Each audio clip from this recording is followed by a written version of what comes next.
just Abhishek Goyal and you put an entry, you will find how great and how wonderful articles he has written. He hails from Bundi, and this morning I have been saying it to everyone. Let's come together and ensure that someone who comes from a tier 2, tier 3 city, there's always butterflies in the stomach. They always prepare things so well so that they could do or outperform every other thing. I'm sure even without listening his lecture, because I have heard a lot before, I'm sure you all will be benefited by it. Thank you so much, Abhishek ji, from traveling from almost 500 kilometers away, or probably more. You've traveled a day prior for this particular session.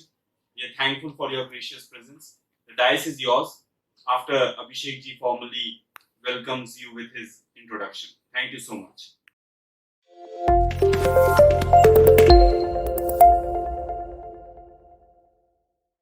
Prior to setting up his own practice in the field of income tax and GST, he worked as senior associate in Chair Amrit Law Chambers, Jaipur, a leading full-service law firm of Rajasthan, and looked after independently corporate law, income tax search cases, appeal proceedings before settlement commission, merger and demerger, appearance before CIT and ITAT, due diligence, etc. He has an experience of more than 12 years in the field of corporate law, income tax, and GST. He is a life member of All India Federation of Tax Practitioners, along with being a member of Chamber of Tax Consultants. He has to his credit 25 published articles today on various matters in the leading professional journals of India, like Corporate Professionals Today, Taxman, Goods and Services Tax Cases, CAClubindia.com, Taxman.com, NIRC Newsletter, etc. He is also currently a member of Research and Publication Committee, NIRC ICSI, and member of Editorial Board, ICSI Newsletter, NIRC Newsletter. We welcome you, sir, and the podium and audience is all yours. ये समझना जरूरी है हम US में जाएं उससे पहले कि आपकी सप्लाई कब इंटरस्टेट होगी और कब इंटरस्टेट होगी, और इस संबंध में हमें क्या देखना है. हमें दो चीजें देखनी है. सबसे पहले location of supply and then we will take into account the place of supply. In this context, let me take you to section 7 of the IGST Act, which says that a supply would be interstate where location of supply and place of supply are in two different states or union territories. Similarly, section 8 of the IGST Act lays down that a supply would be intrastate if location of supplier and place of supply are in the same state or union territory. So, as we have seen, the POS provisions are relevant for the purpose of determination of whether a supply constitutes intra or interstate. That's very important. From the government's perspective, determination of place of supply correctly is important for the purpose of ensuring that the SGST component flows correctly to the concerning state where ultimately the goods and services are consumed. Because we know that GST is a destination-based consumption tax. The concept of place of supply is based on this characteristic of GST, which enables the flow of SGST component to the state where the goods and services are ultimately consumed. यानी जिस state में ultimately आपकी goods and service consume हो रही है उस state को SGST का कंपोनेंट फ्लो होना चाहिए. ये प्लेस ऑफ सप्लाई की धारणा है और इसी कैरेक्टरिस्टिक्स को ध्यान में रखते हुए जीएसटी में प्लेस ऑफ सप्लाई को डिजाइन किया गया है. Let's take an example to understand the basic concept of place of supply.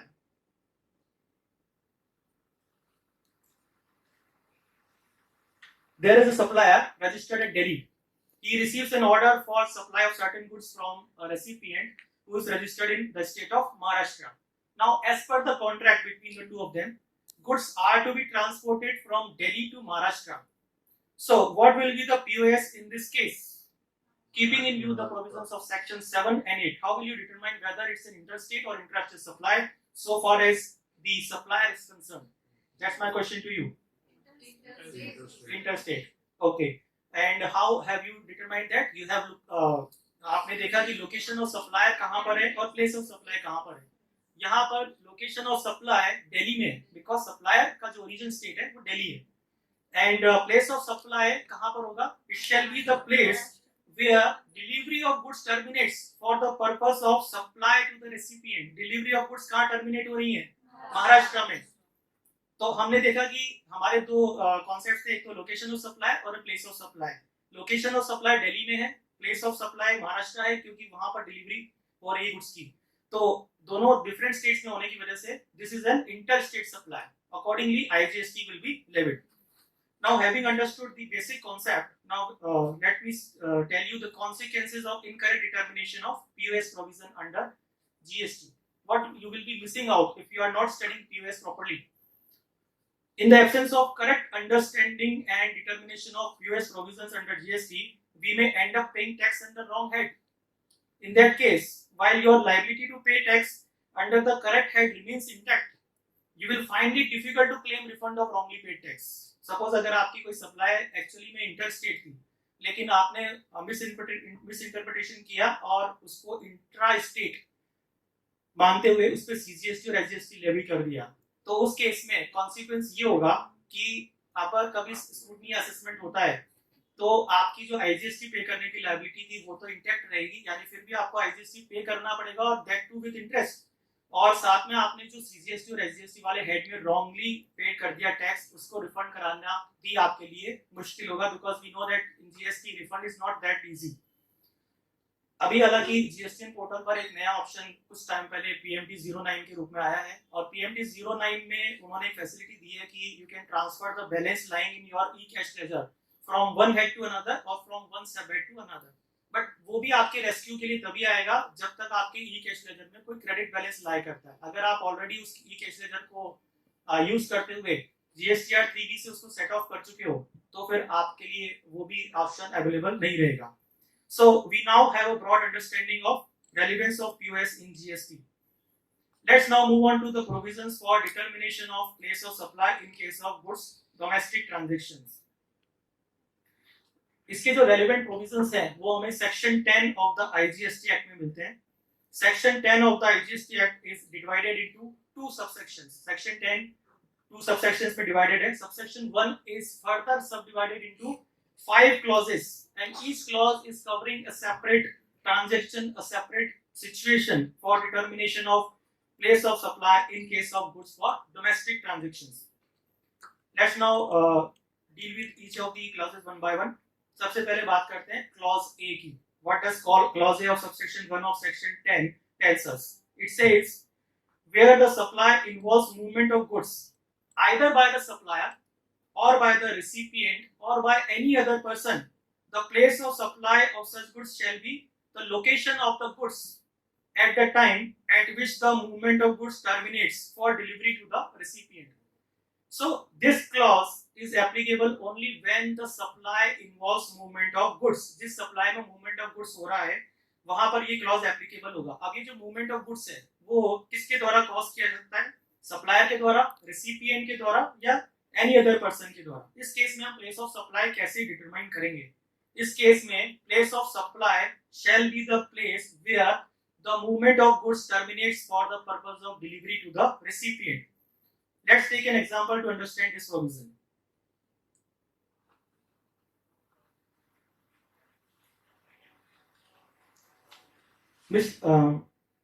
Mr. A, registered in Delhi, sold some goods to Mr. B, who is registered in the state of Rajasthan. Goods were transported by Mr. A to place of business of Mr. B in Jaipur, Rajasthan. इस example में mister A GST में registered है दिल्ली में और mister B जो है राजस्थान में registered है. As per the contract, goods are to be transported by Mr. A to Mr. B in Jaipur, Rajasthan. अब इस केस में सेक्शन 10(1)(a) के अकॉर्डिंग POS क्या होगा? यहाँ पर place of supply will be the place where the delivery terminates for the purpose of supply to the recipient. यहाँ पर जो गुड्स ट्रांसपोर्ट की जा रही है वो दिल्ली टू जयपुर यानी राजस्थान की जा रही है, तो राजस्थान में जाकर गुड्स की डिलीवरी टर्मिनेट हो रही है. तो यहाँ पर सेक्शन 10(1)(a) और मूवमेंट ऑफ गुड्स भी यहाँ पर इन्वॉल्व है. मूवमेंट ऑफ गुड्स किसके द्वारा किया जा रहा है? सप्लायर के द्वारा. तो सेक्शन 10(1)(a) में जो मूवमेंट ऑफ गुड्स होना चाहिए और वो मूवमेंट ऑफ गुड्स या तो सप्लायर, रेसिपिएंट या एनी अदर पर्सन द्वारा हो सकता है. ये तो पहला एक सिनेरियो हो गया जहां पर सेक्शन 10(1) की बेसिक अंडरस्टैंडिंग आती है. Let's change the scenario to understand another angle of the provision. अब इसी एग्जांपल को हम दूसरे एंगल से देखते हैं. This time Mr. B comes to Delhi at business place of Mr. A. अब इस बार क्या होता है कि मिस्टर बी जो राजस्थान में रजिस्टर्ड है वो खुद मिस्टर ए के बिजनेस प्लेस पे दिल्ली में आते हैं और वहां से वो गुड्स फैक्ट्री गेट से ही अपने साथ परचेज कर लेते हैं. और यहाँ पर इस बार जो ट्रांसपोर्ट अरेंज किया जाएगा फ्रॉम दिल्ली टू जयपुर वो मिस्टर ए द्वारा नहीं बल्कि मिस्टर बी द्वारा किया जाएगा. नाउ द क्वेश्चन अराइजेस कि since the goods have been delivered by Mr. A to Mr. B in Delhi itself, that is at factory gate, whether the supply is intra or inter, and whether Mr. A should be charging IGST or UTGST. What should be the place of supply so far as Mr. A is concerned? क्योंकि यहाँ पर customer direct factory gate से ही goods को carry करके ले जा रहा है. क्या यहाँ पर मूवमेंट ऑफ गुड्स इन्वॉल्व है? Why it is IGST? Because the termination of goods are at Mr. A's place. How do you say that? How do you say that? Who's causing movement here in this case? Sir, अभी आपने बताया कि goods transport होना चाहिए either by the supplier or by the recipient. तो recipient supply कर रहा है इसको. Yes, it's correct. Here, it will continue to be an interstate supply for Mr. A because the movement is caused by the recipient himself. And therefore, section 10(1)(a) will continue to apply and Mr. A will be charging IGST, even though Mr. B is coming to his business place only to purchase the goods. Now, let's expand this applicability of this provision to cases where supply of goods is made to an unregistered person, commonly referred to as B2C recipient in GST. एक example लेते हैं और B2C transaction के case में section 10(1)(a) की applicability कैसे होगी उसे देखते हैं. Suppose I am an unregistered person. I travel to Surat, Gujarat for purchase of jewelry as Surat is famous for gems and jewelry. I purchase jewelry from the showroom at Surat and take back the jewelry with me to my home state, that is Rajasthan. Now, in this case, since I am an unregistered person, what shall be the place of supply so far as the registered dealer of Gujarat is concerned? अब गुजरात का जो registered dealer है वो इस case में अगर मुझे billing करेगा ये देखते हुए कि मैं एक अनरजिस्टर्ड पर्सन हूँ और मैं उसके शोरूम पे आया सूरत गुजरात में और वो सूरत गुजरात में रजिस्टर्ड है लेकिन मैं रजिस्टर्ड नहीं हूँ, मैं एक अनरजिस्टर्ड पर्सन हूँ और मैंने ज्वेलरी में अपने साथ लेके गया अपने होम स्टेट राजस्थान में. तो यहाँ पर क्या ट्रांजेक्शन है? क्या यहाँ पर IGST लगेगा या CGST और SGST लगेगा? अब यहाँ पर थोड़ा सा चेंज है जो मैंने आपको प्रोविजन बताया था इसलिए मैंने B2C की बात की. B2C के केस में आपको ये ध्यान रखना है कि जो हमारा प्लेस ऑफ सप्लाई है यहाँ पर सबसे ज्यादा मिस इंटरप्रिटेशन होने का चांस रहता है. अगर हम इसी ट्रांजेक्शन को अभी जो मैंने पिछला एग्जांपल दिया था जहाँ पर हमारे जो रेसिपिएंट थे मिस्टर बी वो एक B2B पर्सन थे, अगर वहां से इक्वेट करेंगे तो आपको लगेगा कि ये IGST होना चाहिए मगर इसमें एक वेरिएशन है क्योंकि यहाँ पर जो रेसिपिएंट है वो एक अनरजिस्टर्ड पर्सन है. तो यहाँ पर ये समझिए कि B2C पर्सन के केस में करेक्ट POS का जो डिटर्मिनेशन है वो डिपेंड करेगा कि क्या टैक्स इनवॉइस में क्या एड्रेस मेंशन किया गया है. अगर address for delivery tax invoice में राजस्थान मेंशन किया हुआ है अलोंग विद स्टेट कोड तब IGST लगाया जाएगा and in case tax invoice mentions does not mention the address for delivery तो फिर आप CGST और SGST एप्लीकेबल करेंगे. This is for B2C transaction under section 10(1)(a) mind you. और इसके साथ ही मैं आपका ध्यान रूल 46 की तरफ भी ले जाना चाहूंगा जो ये मैंडेट करता है कि B2C ट्रांजैक्शन के केस में सप्लायर को अपनी टैक्स इनवॉइस में स्टेट कोड के साथ कंप्लीट एड्रेस दिया जाना जरूरी है अगर जो ट्रांजैक्शन वैल्यू ऑफ गुड्स हैं वो 50,000 से एक्सीड करती है.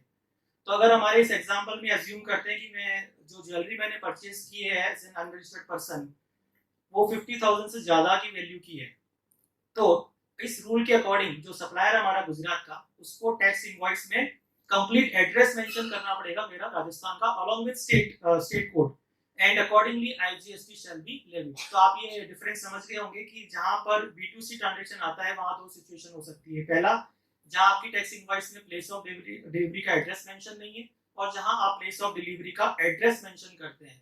और इसको आप इस तरह भी समझ सकते हैं कि रूल 46 को अगर आप इसके साथ जोड़ के देखें तो रूल 46 के अकॉर्डिंग हम ये भी कह सकते हैं कि अप टू 50,000 वैल्यू तक की जो गुड्स है हमारी, उसमें हम प्लेस ऑफ डिलीवरी में अगर अनरजिस्टर्ड पर्सन का स्टेट कोड नहीं भी मेंशन करते हैं तो भी कोई दिक्कत नहीं है, लेकिन 50,000 से ज्यादा होते ही हमें रूल 46 फॉलो करना पड़ेगा। बहुत कम लोगों को इस बात की जानकारी होती है, लेकिन ये बहुत ही इंपॉर्टेंट प्रोविजन है, क्योंकि आगे चलकर अगर कभी कोई स्क्रूटनी असेसमेंट में केस आता है तो you will find yourself in trouble. और मैं अगर इसको ईवे बिल के साथ भी लिंक करूं, हालांकि ज्वेलरी के केस में ईवे बिल मैंडेट नहीं बनाया जाता, लेकिन just for our understanding, e way bill जैसा कि हमें मालूम है 50,000 से अबव वैल्यू पर हमें ईवे बिल जनरेट करना पड़ता है। तो अगर गुजरात वाला जो सप्लायर है वो 50,000 से ज्यादा पर ईवे बिल जनरेट करेगा तो उस केस में भी उसे मेरा एड्रेस तो मेंशन करना ही पड़ेगा, अदरवाइज ईवे बिल जनरेट नहीं होगा। And once he does that, in e way bill system will automatically charge IGST. So I hope that this provision is clear. With this, let's move on to clause B of section 10(1)(b). Section 10(1). अब हम clause B की तरफ जाते हैं। Clause B क्या कहता है? It says that where the goods are delivered by the supplier to a recipient or any other person on the direction of a third person, whether acting as an agent or otherwise, before or during movement of goods, it shall be deemed that said third person has received the goods and the place of supply of such goods shall be the principal place of business of that person. ये rule ये कहता है कि अगर कभी ऐसा होता है कि गुड्स डिलीवर की जाती है सप्लायर के द्वारा किसी भी रेसिपिएंट को या किसी और पर्सन को, लेकिन किसी थर्ड पर्सन के डायरेक्शन पर, और थर्ड पर्सन के डायरेक्शन पर अगर किसी और पर्सन को गुड्स डिलीवर की जाती हैं, तो उस केस में जो थर्ड पर्सन जिसने डायरेक्शन दिया है, he shall be deemed to have received the goods and accordingly जो उस थर्ड पर्सन का लोकेशन ऑफ बिजनेस है वो ही प्लेस ऑफ बिजनेस होगा। ये ट्रांजैक्शन जनरली हम लोग बिल टू शिप टू के केस में देखते हैं। जैसे कई बार कमर्शियल ट्रांजैक्शन इस तरह के होते हैं कि इसको अभी हम एग्जांपल से भी क्लियर करेंगे कि कभी ऐसा होता है कि जो मेन रेसिपिएंट है उसको कहीं से ऑर्डर मिल जाता है सेम गुड्स का, तो वो अपनी ट्रांसपोर्टेशन कॉस्ट को बचाने के लिए अपने मेन सप्लायर को इंस्ट्रक्ट कर देता है कि ये गुड्स मेरे पास डिलीवर ना करके आप मेरे फलाना क्लाइंट्स को या फलाना कस्टमर को वहां पर डिलीवर कर दें। तो उस केस में ईवी बिल जनरेट करते समय bill to ship to transaction का यूज होता है। बिल टू शिप टू का मतलब ये है कि आपने बिलिंग तो की एक्स पर्सन को, और जो माल की डिलीवरी यानी शिपिंग की है, ट्रांसपोर्टेशन की है, वो मिस्टर वाई को किया on the instruction of mister x. तो इस केस में जो इंस्ट्रक्शन मिस्टर एक्स से मिला है, तो mister X will be deemed to be receive the goods and accordingly mister X का जो प्लेस ऑफ लोकेशन होगा वही प्लेस ऑफ सप्लाई होगा। इसको हम एग्जांपल से समझते हैं।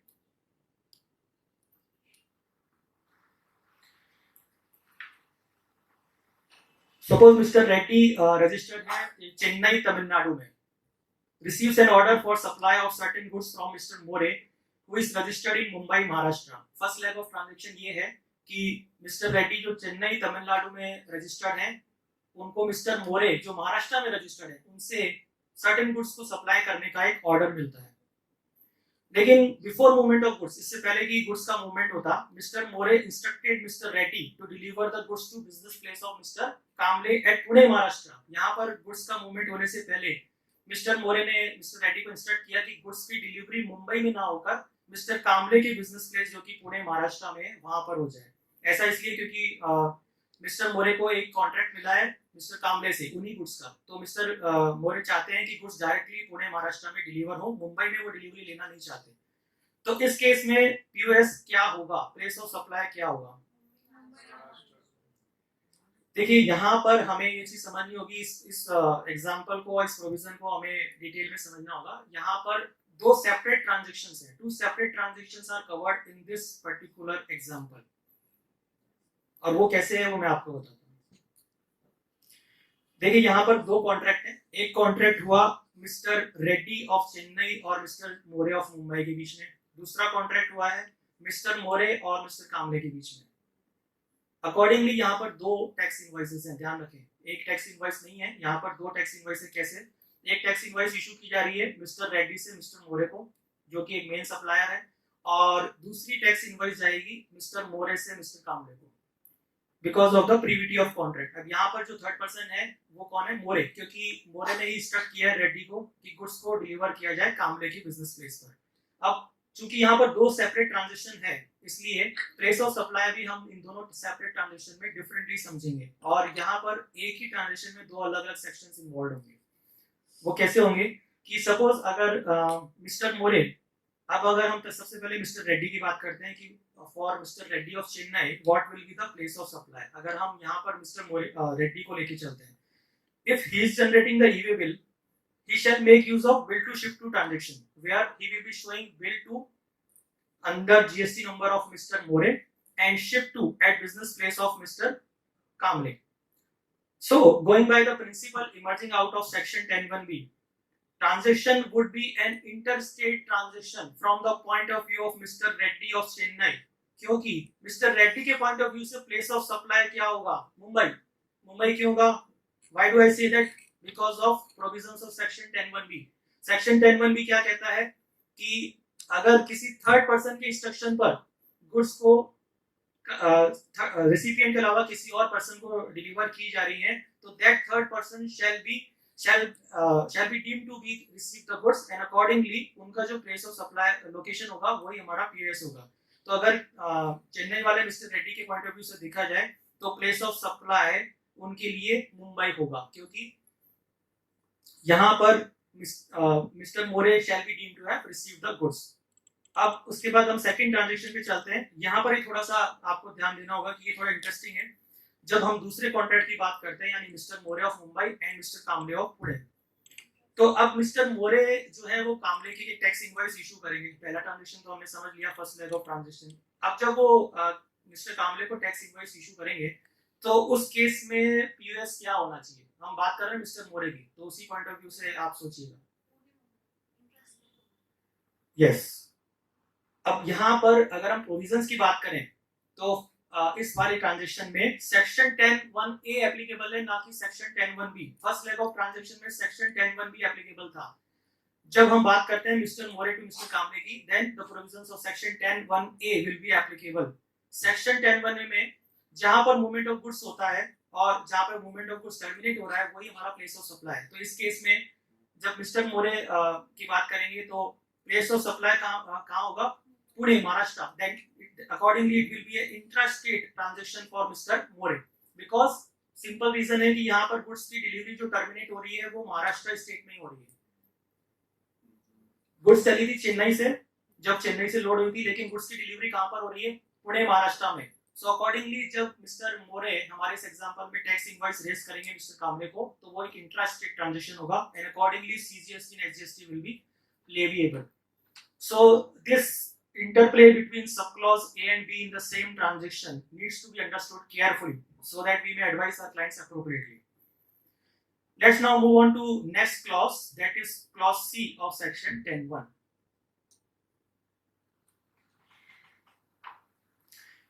It says that where supply does not involve movement of goods, the POS shall be the location of goods at the time of delivery to the recipient. अभी हमने जो clause A और clause B देखा, उसमें common बात थी कि कहीं ना कहीं उसमें मूवमेंट ऑफ गुड्स इन्वॉल्व था, लेकिन अभी जो क्लॉज सी आ रहा है ये स्पेसिफिकली उन केसेस को कवर करता है जहां पर supply does not involve movement of goods. यहाँ पर मूवमेंट ऑफ गुड्स इन्वॉल्व नहीं है। ऐसे केसेस कौन से हो सकते हैं? जहां पर गुड्स को जैसा है वैसा है बेसिस पर, यानी कि as is where is basis पर परचेज किया जाता है। Suppose goods are purchase directly from the godown and are consumed within the same state, या फिर अगर आप सपोज करें कि आप न्यू दिल्ली में रजिस्टर्ड हैं और मुंबई, महाराष्ट्र में आप कोई ब्रांच ऑफिस अपना ओपन कर रहे हैं, वहां पर आपने ब्रांच ऑफिस ओपन करने के लिए एक ऑफिस स्पेस को परचेज किया है और वो office space furnished office space है, यानी with furniture. So you are not moving the furniture, you are just taking the office space as it's where is basis. So यहाँ पर वो सेक्शन 10(1)(c) एप्लीकेबल होगा and accordingly place of supply shall be the place where the goods were lying at the time of delivery to the recipient. I hope this is clear. Let's now move on to clause D of section 10(1).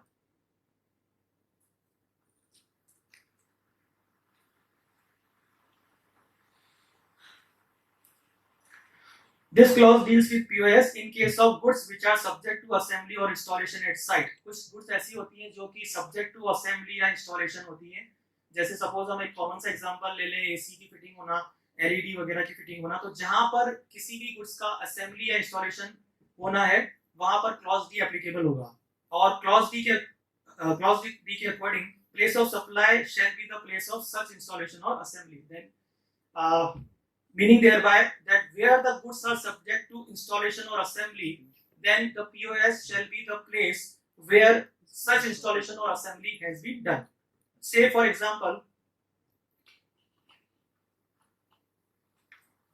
Mr. A registered in New Delhi receives an order for installation and fitting of firefighting equipments and electrical cables from Mr. B.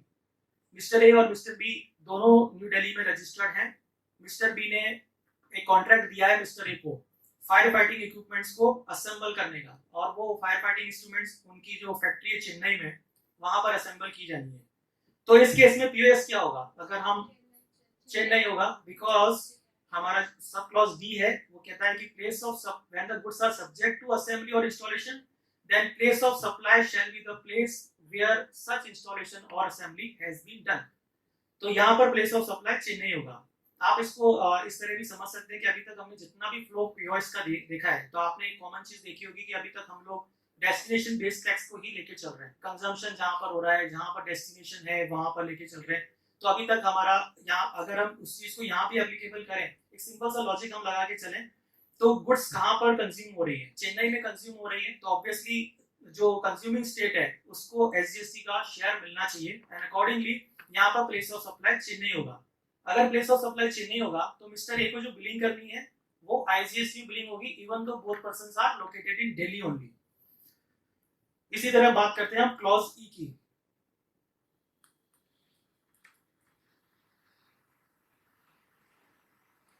अब clause ई में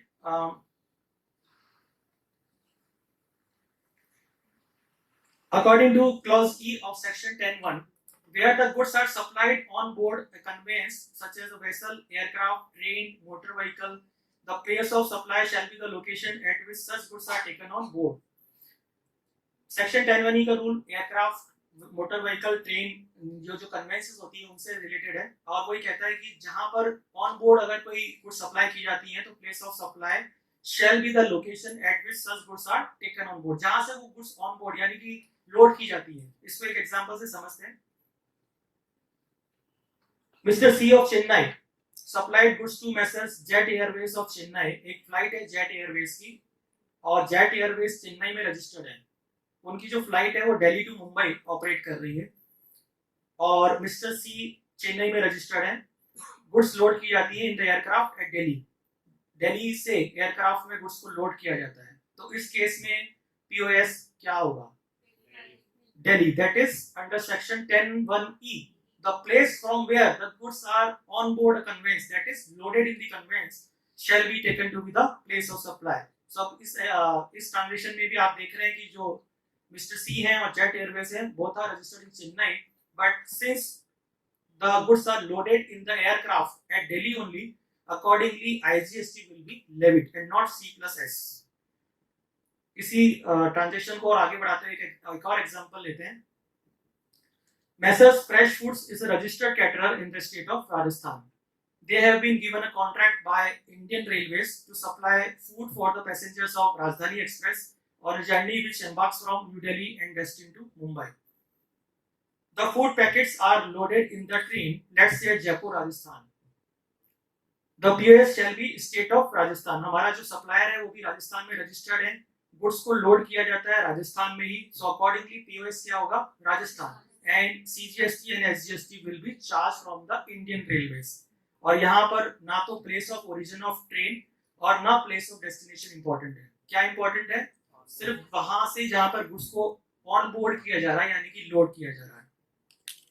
तो ये हमने अभी goods के case में जो हमारा डोमेस्टिक ट्रांजैक्शंस में प्लेस ऑफ सप्लाई था उसको हमने अंडरस्टैंड किया, और मैंने आपको बताया कि सेक्शन 10(1) के अंदर 5 क्लॉजेस हैं. 5 क्लॉजेस को हमने डिस्कस किया है, ए बी सी डी और ई. अब हम हमारे प्रेजेंटेशन की नेक्स्ट टॉपिक यानी कि place of supply in case of services domestic transactions के बारे में चलते हैं। इसके लिए सेक्शन 12 देखना होगा आईजीएसटी एक्ट का, और सबसेक्शन 2 ऑफ सेक्शन 12 एक थंब रूल बताता है। थंब रूल क्या है?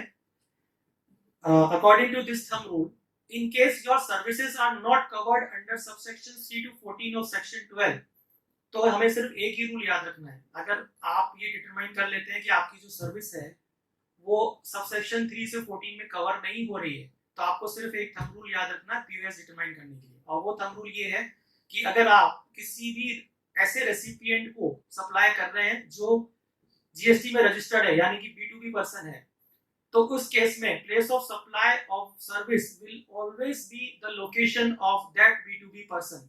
और अगर आप B2C सप्लाई कर रहे हैं तो place of supply shall be location of recipient where address on record exist and location of supply in other cases. यानी B2B के केस में तो उन्होंने ये रूल बना दिया है कि अगर आप अपनी सर्विस किसी B2B पर्सन को दे रहे हैं तो आपकी सर्विस सबसेक्शन 3 से 14 में कहीं भी कवर्ड नहीं है, तो उस केस में पीओएस उस B2B पर्सन की लोकेशन होगा।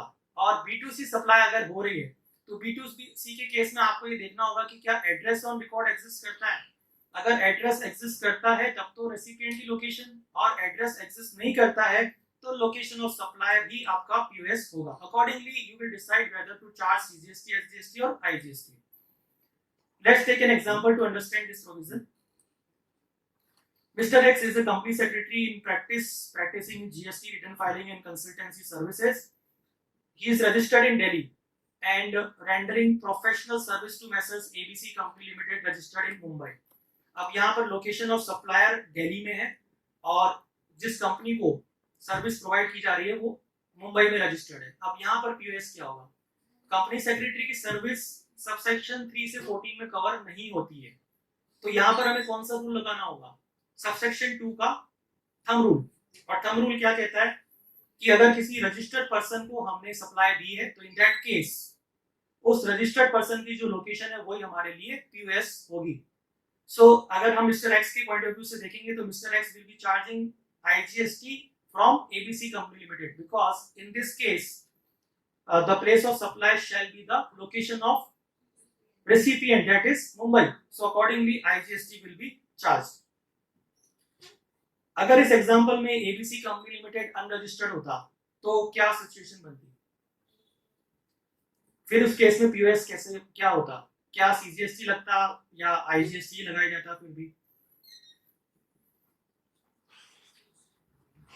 अभी मैंने आपको बताया था कि अगर अनरजिस्टर्ड पर्सन है तो उस केस में आपको दो चीज, एक चीज address on record. Exactly, address on record अगर आपके पास है, यानी एबीसी कंपनी लिमिटेड ने आपको अपने स्टेट कोड के साथ एड्रेस दिया हुआ है, you will mention it on your tax invoice and accordingly you will be charging IGST. On the other hand, if for some reason place of address is not mentioned, then you can charge CGST and SGST. जो मैंने आपको 50,000 का rule बताया था, that is not applicable here because it is a case of services and we are talking about services now.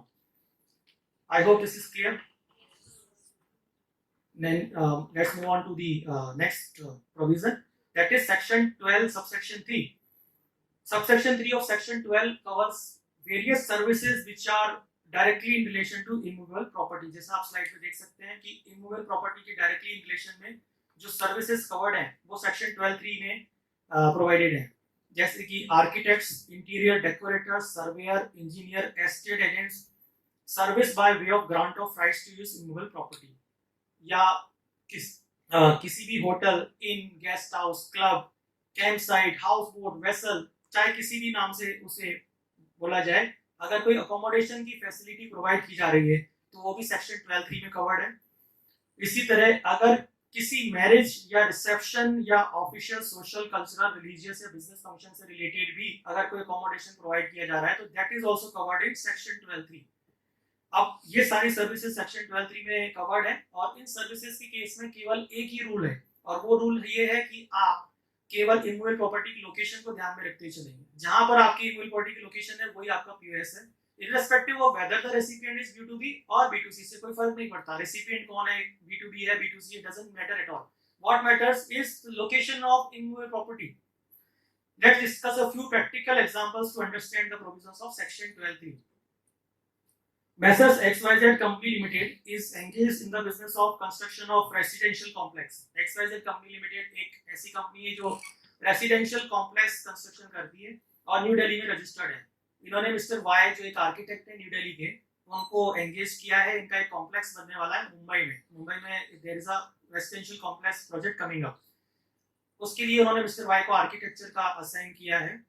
तो यहाँ पर अब हमने देखा कि XYZ कंपनी लिमिटेड और mister Y both are registered in New Delhi. So should I charge CGST और SGST और IGST? Why?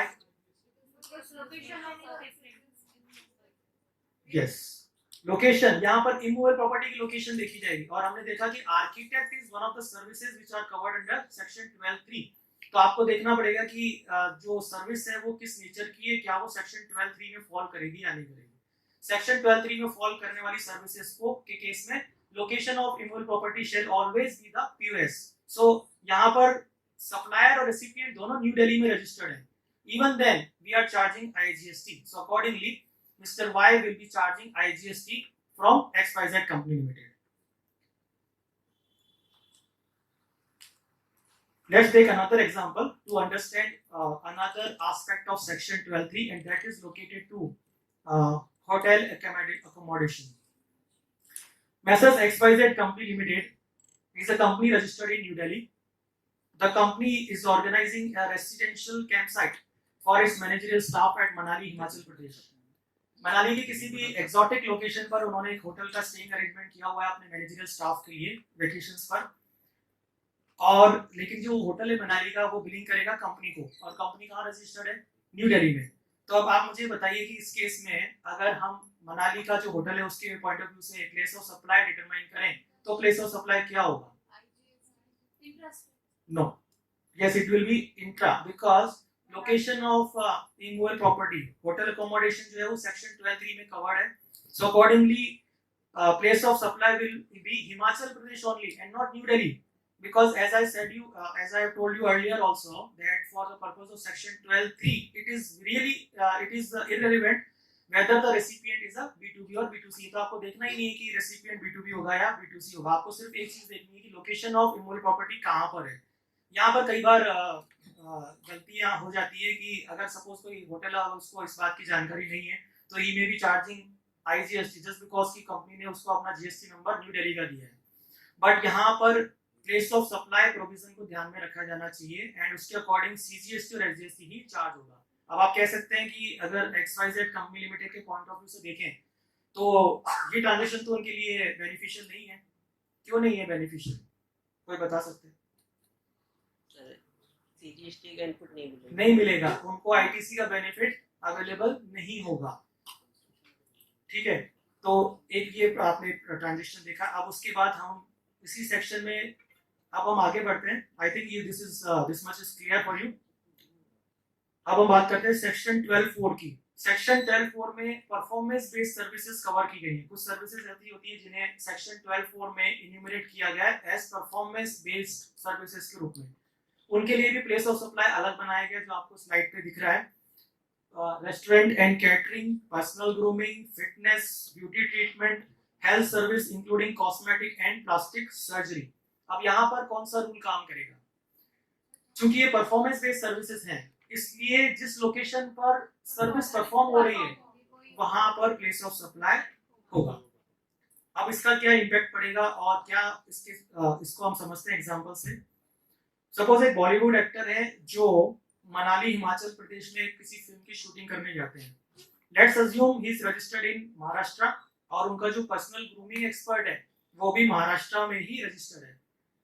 Now for the purpose of shoot at Manali and for getup required for the purpose of shoot he takes his personal grooming expert with him along with him to Manali. वो सीधे अपने personal grooming expert को मनाली ले जाते हैं क्योंकि वहीं shoot होना है और वहीं गेटअप भी होना है. Now tell me what shall be the POS in this case? Manali. So personal grooming expert दोनों महाराष्ट्र में रजिस्टर्ड है बट इवन देन इस प्रोविजन के अकॉर्डिंग जहां सर्विस परफॉर्म हो रही है, personal grooming is one of the services which are enumerated in section 12(4). So accordingly place of supply will be Manali, Himachal Pradesh, and accordingly this personal grooming expert will be charging IGST from that Bollywood actor. Let's take another example. You are a company secretary registered in New Delhi. You are offering your professional services regularly to a client, आपका एक client है, well known client है, आप उसको regularly अपनी professional services देते हैं, and as a goodwill gesture one day you take him on lunch to a restaurant in Gurgaon Haryana. Restaurant is registered under GST in the state of Haryana. अब मुझे आप ये बताइए कि रेस्टोरेंट बिलिंग करेगा तो वो आईजीएसटी चार्ज करेगा या नहीं करेगा? क्यों? Place of supply shall be where the service is performed and location of the supplier and place of supplier within the states. That's why interstate supplies. Yes. In this case also, restaurants, इस case में restaurant और catering services को section 12(4) में performance based services enumerate किया गया है. So accordingly यहाँ जो रेस्टोरेंट की सर्विस है वो परफॉर्म हो रही गुड़गांव हरियाणा में, और रेस्टोरेंट भी गुड़गांव हरियाणा में रजिस्टर्ड है. इसीलिए इस केस में रेस्टोरेंट जब बिलिंग करेगा तो ही will B it will be charging CGST and SGST instead of IGST. तो ये एक और एग्जांपल हमने सेक्शन 12(4) के पॉइंट ऑफ व्यू से हमने देखा. अब बात करते हैं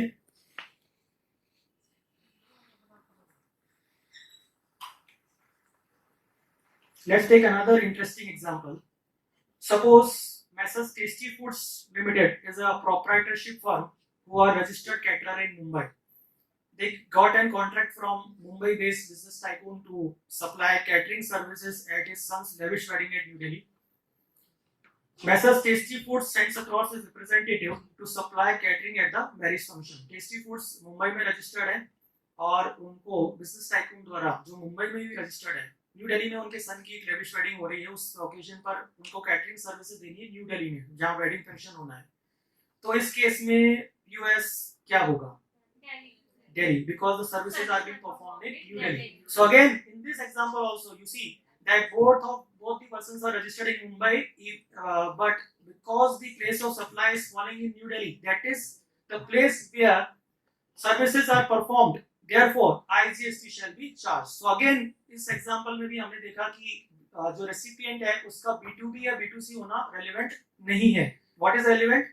Only the place where the services are being performed. Now, having understood the concept of place of supply in case of these performance-based services, I now move on to determination of place of supply in case of training and appraisal services under subsection 5 of section 12. लेकिन इससे पहले मैं आपको ये provision बताऊं, अभी तक आपने जो भी स्टडी किया या जो भी समझा है उसमें आपके दिमाग में ये बात कहीं ना कहीं घूम रही होगी कि जीएसटी तो डेस्टिनेशन बेस्ड कंजम्पशन टैक्स है, सारे प्रोविजंस वहीं पर लेके जा रहे हैं घुमा फिरा के जहाँ कंजम्पशन हो रहा है, चाहे वो गुड्स हो या सर्विसेज हो. लेकिन अब मैं आपसे जो सबसेक्शन 5, 6 एंड 7 डिस्कस करने वाला हूँ, वहां पर थोड़ा सा आपको दिमाग को थोड़ा और ओपन करना पड़ेगा, बिकॉज यहाँ पे थोड़ा सा वेरिएशन आएगा.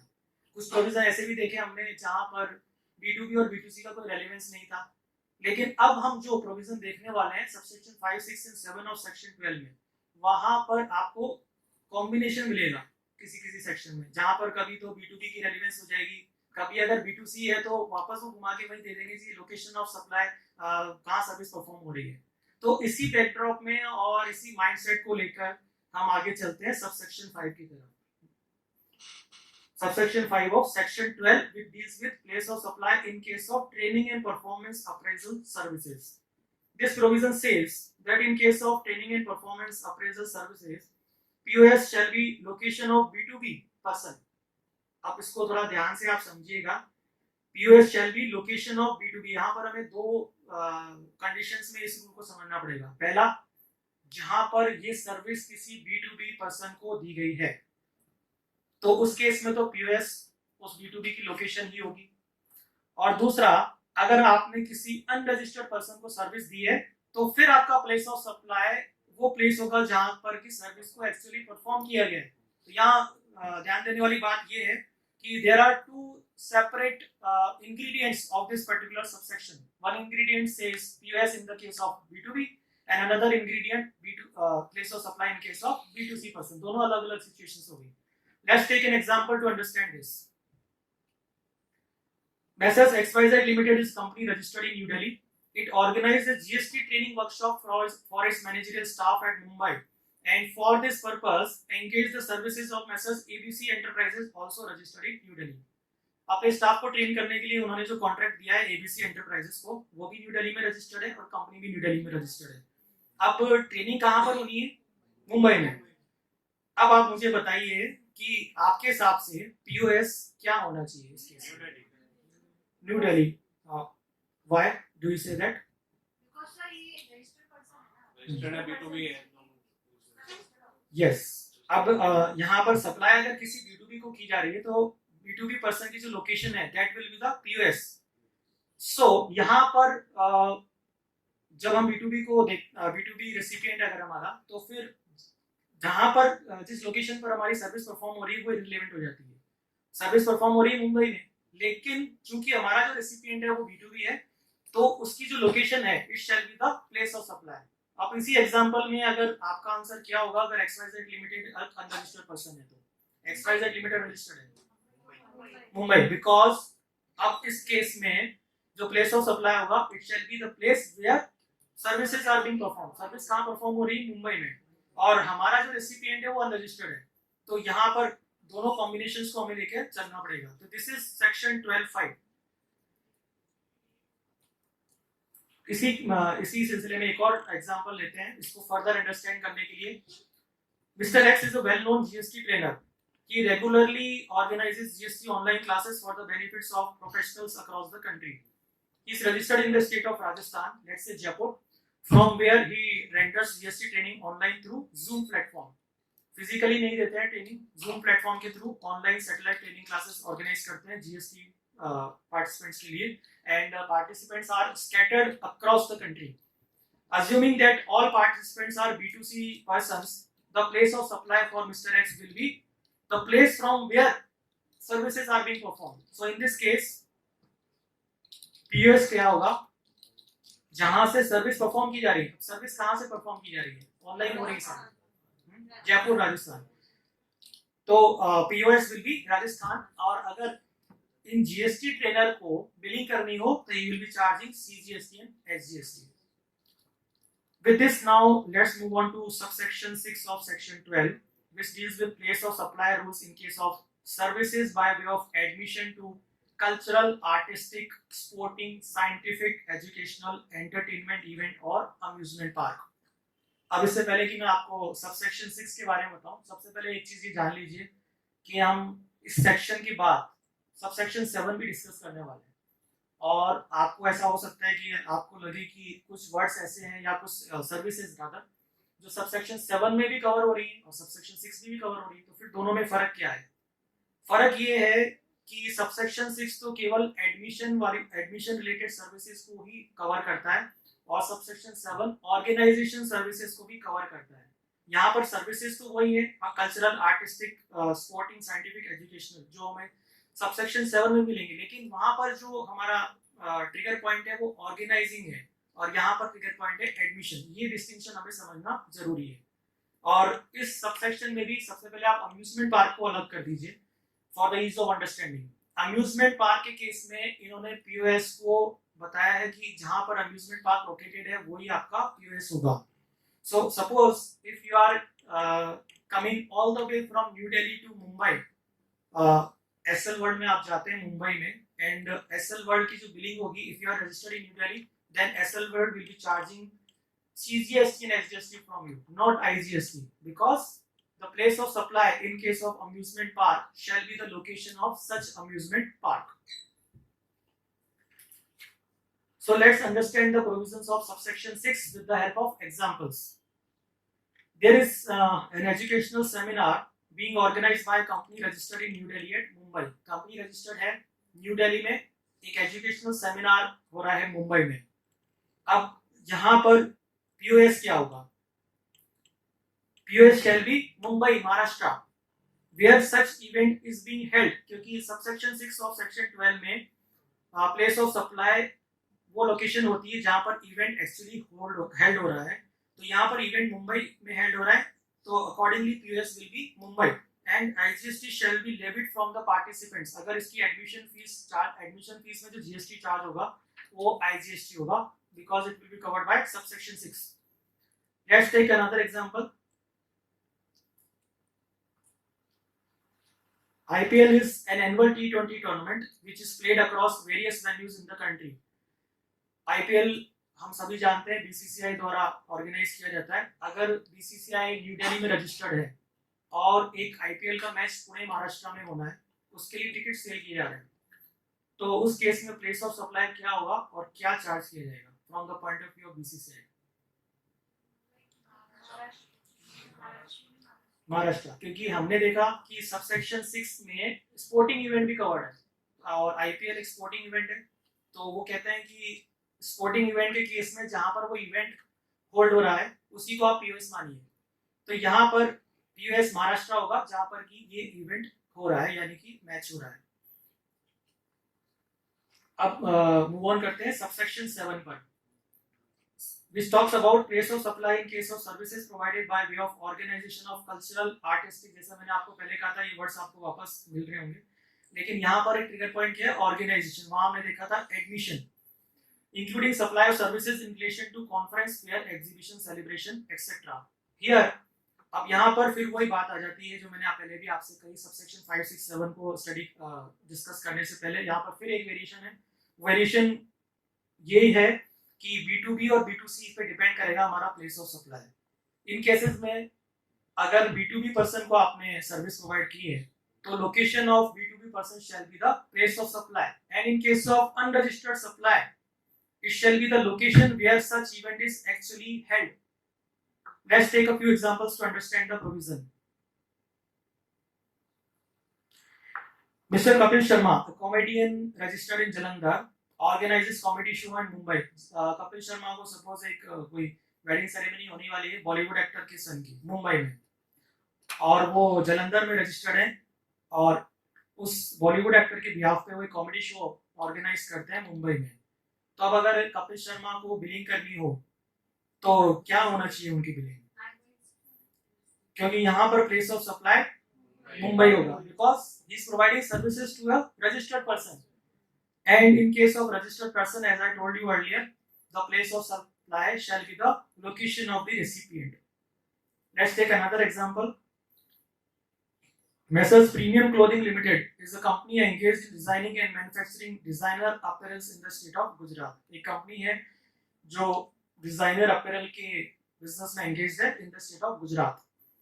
It has engaged Messrs event organizers to host an exhibition cum event. एक इवेंट ऑर्गेनाइज करवाना चाहते हैं वो Messrs event organizer से, और वो इवेंट होना है मुंबई में एग्जीबिशन में. तो अब ये इवेंट ऑर्गेनाइजर जो है वो बिलिंग करेंगे प्रीमियम क्लोथिंग को. तो मैसर्स इवेंट ऑर्गेनाइजर के लिए प्लेस ऑफ सप्लाई क्या होना चाहिए?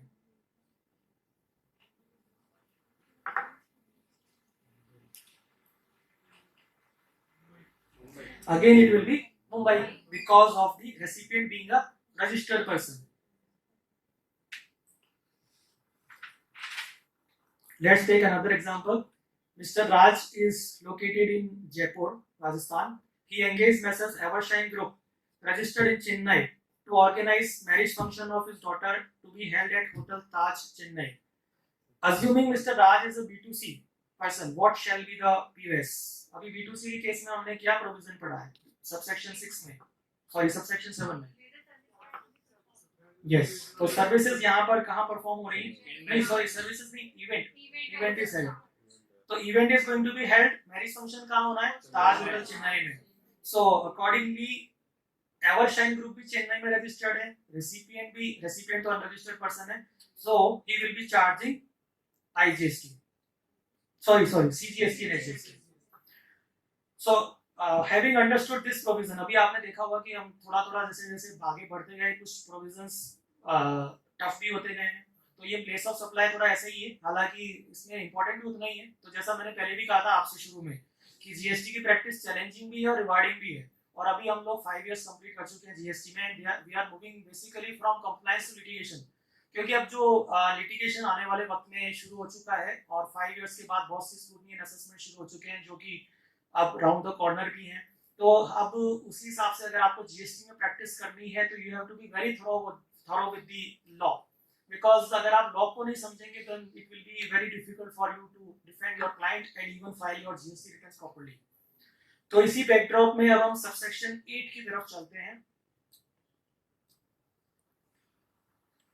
This provision deals with place of supply in case of goods transport agency GTA. GTA के बारे में आपने सुना होगा, इंक्लूडिंग बाय मेल और कोरियर। तो ये सबसेक्शन 8 क्या कवर करता है? प्लेस ऑफ सप्लाई क्या होगा गुड्स ट्रांसपोर्ट एजेंसी के केस में, मेल के केस में और कोरियर के केस में। It says that where services by way of transportation of goods including by mail or courier is provided to a registered person, again same rule, here shall be the location of recipient, और अगर किसी unregistered person को किया जाता है तो location at which goods are handed over for their transportation shall be the POS। यानी अगर B2B रेसिपिएंट है तब तो B2B की लोकेशन हो जाएगी, और अगर अनरजिस्टर्ड पर्सन की रेसिपिएंट है तो जिस लोकेशन पर गुड्स को एक्चुअली ट्रांसपोर्टेशन के लिए हैंडओवर किया गया था वो प्लेस ऑफ सप्लाई होगा जब हम ट्रांसपोर्टेशन सर्विसेज का प्लेस ऑफ सप्लाई डिटरमाइन करेंगे। Let's take an example to understand this concept. Messrs All India Logistics Private Limited registered in Haryana is engaged by Messrs ABC Corporation, also registered in Haryana, to supply goods to the business place of dealer at Surat, Gujarat। All India logistics एक logistics company है, उनको engage किया है ABC corporation ने, वो भी हरियाणा में ही रजिस्टर्ड है, लेकिन गुड्स की सप्लाई कहां पर होनी है? सूरत, गुजरात में।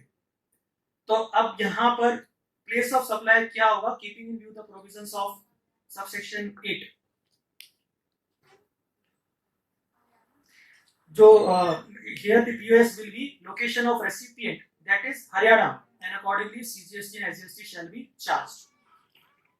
If in the above example under the, अब एक चीज और समझ लीजिए कि अब जब गुड्स ट्रांसपोर्ट एजेंसी की बात करते हैं तो अभी मैंने आपको कहा कि रेसिपिएंट अगर आपका B2B है तो उसकी लोकेशन POS होगी, अगर अनरजिस्टर्ड है तो जिस पर्टिकुलर लोकेशन पर गुड्स को हैंडओवर किया जाता है वो POS मानी जाएगी। तो अब बात यहाँ पर आ रही है कि रेसिपिएंट कौन है GTA का? Who is the recipient of goods and transport agency? क्या जिसने कंसाइनमेंट ऑर्गेनाइज किया है वही रेसिपिएंट माना जाता है या कुछ और भी इसमें इंक्लूडेड है? इसको आप रिवर्स चार्ज के साथ भी जोड़ के देखेंगे, क्योंकि सेक्शन 9(3) में जो रिवर्स चार्ज है this is mandatory under section 9(3), और वो रिवर्स चार्ज के पॉइंट ऑफ व्यू से भी आपका ये डिटरमिनेशन बहुत इंपॉर्टेंट हो जाता है कि who is the recipient of GTA services, क्योंकि जीटीए सर्विसेज का जो रेसिपिएंट होता है he is responsible for paying reverse charge under section 9(3). तो अब रेसिपिएंट कौन होगा, इसका डिटरमिनेशन कैसे करें? देखिए कुछ ट्रांजैक्शंस ऐसे होते हैं जिसमें सप्लायर द्वारा ही फ्रेट पे किया जाता है, उस केस में, और कंसाइनमेंट नोट सप्लायर के नाम पर ही बनता है, उस केस में तो जीटीए सर्विसेज का जो रेसिपिएंट है वो सप्लायर ही होगा। और कुछ केसेस ऐसे होते हैं जिसमें फ्रेट रेसिपिएंट को देना होता है, गुड्स की जो ट्रांसपोर्टेशन है वो तो सप्लायर ने अरेंज कर दी है, लेकिन जो फ्रेट पे करने के लिए लायबल होगा वो सप्लायर नहीं बल्कि रेसिपिएंट होगा, रेसिपिएंट ऑफ गुड्स होगा। तो उस केस में जहां पर फ्रेट पे किया जाता है, जिस पर्सन द्वारा फ्रेट पे किया जाता है उसी को जीटीए सर्विसेज का रेसिपिएंट माना जाता है, और रिवर्स चार्ज की लायबिलिटी भी उसी पर्सन पर आती है। इस चीज को आप ध्यान रखें। As per notification number 13/2017 dated 20th June 2017, the person who pays or is liable to pay freight, जो freight पे करता है या freight पे करने के लिए liable है, shall be treated as recipient of service, or accordingly he shall be liable for paying reverse charge on GTA services under section 9(3). Therefore, in our example, अभी जो हमने example लिया, if freight is liable to be paid by a dealer in Gujarat, he shall be deemed to be the recipient of GTA service and accordingly shall pay IGST as reverse charge on freight। जब आप GTA service के recipient का determination कर लेते हैं तो आपको ये देखना होता है कि उसके पॉइंट ऑफ व्यू से रिवर्स चार्ज किस हेड में जमा होगा, IGST में या CGST और SGST में। कई जगह कई बार इस बारे में भी गलती होती है और मिसकंसेप्शंस होते हैं, तो जनरली CGST SGST लगा दिया जाता है, पर ये भी देखना होगा कि CGST और SGST लगना हमेशा जरूरी नहीं है, ट्रांजैक्शन में भी IGST also। अब I am coming to the end of my presentation, but before I end my presentation, let me make it very clear that POS provisions are not relevant for determining the liability to register under GST। Place of supply के जो भी provisions मैंने आपके साथ discuss किए हैं, चाहे वो गुड्स के हो सर्विसेज हो, they do not affect the liability to register under GST। Place of supply का जो प्रोविजन है वो सिर्फ आपको ये बताता है कि कब आप अपनी सप्लाई को इंटर स्टेट मानेंगे और कब इंट्रा स्टेट मानेंगे। आपकी जो जीएसटी में रजिस्टर करने की जो लाइबिलिटी आती है वो सेक्शन 22, 23 और 24 of the CGST act read with notifications आती है. For example, if you take the example of renting of immovable property which happens to be located in a state other than the state. आप जिस state में normally registered है उस state से अलग किसी स्टेट में आपकी इमूवेबल प्रॉपर्टी लोकेटेड है और वो रेंट पे है, तो उस केस में क्या अब आपका जो प्लेस ऑफ सप्लाई होता है, आपने पढ़ा कि इमूवेबल प्रॉपर्टी की जब रेंटिंग होती है या इमूवेबल प्रॉपर्टी से रिलेटेड जो भी सर्विस है, तो उस केस में प्लेस ऑफ सप्लाई हमारा क्या होता है, लोकेशन ऑफ इमूवेबल प्रॉपर्टी. अब मेरा पीओएस तो वहां फॉल कर गया, क्या मुझे उस सपोज में राजस्थान में रजिस्टर्ड हूँ, मेरी एक इमूवेबल प्रॉपर्टी है, सपोज एक फ्लैट है, और फ्लैट तो नहीं कहेंगे क्योंकि वो रेसिडेंशियल एग्जेम्प्टेड है, सपोज एक कमर्शियल प्रॉपर्टी है मुंबई महाराष्ट्र में, वहां उसको मैं रेंट पे दे देता हूँ. अब मेरे को जो रेंटल इनकम आ रही है, I have to show it in my GST returns as well. So how I will show this transaction in my GST return, whether I will need to take the separate registration under this in the state of Maharashtra or not. Think and tell me. आपकी property Maharashtra में situated है, आप राजस्थान में registered है, just because your property आपका जो POS है वो मुंबई महाराष्ट्र में फॉल कर रहा है, क्या आपको रजिस्ट्रेशन लेने की लायबिलिटी आएगी, separate registration in Mumbai Maharashtra? What do you think about it?